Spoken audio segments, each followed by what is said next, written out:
Lord.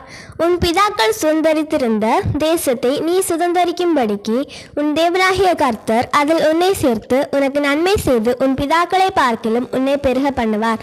உபாகமம் 30:5.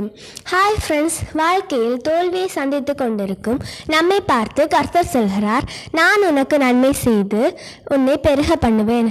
நாம் அன்றாட வாழ்க்கையில் தோல்வியால் முன்னேற முடியாமல் துவண்டு போய் தவித்து உதவி செய்ய யாரும் இல்லை என தனிமையில் மனசோர்வோடு யார் நமக்கு நன்மை செய்வார் என எதிர்பார்த்து நாம் நன்மைக்காக எதிர்பார்த்த கரங்கள் வாசல்கள் அடைக்கப்பட்டிருக்கலாம். ஆனால் நமது கர்த்தர் நன்மை செய்கிறவராக இருக்கிறார். யோபுவுடைய துன்ப வேளையிலும் எல்லாராலும் கைவிடப்பட்டும் நண்பர்களாலும் பரிகாசிக்கப்பட்டும் அவர் தேவன் மேல் இருந்த நம்பிக்கையை விடவில்லை. தொடர்ந்து தேவனை நம்பியிருந்தார். தான் இழந்ததை தன் சூழ்நிலையை யோபு நினைத்து பின்மாற்றம் அடையவில்லை. தேவனை பரிகாசிக்கவில்லை.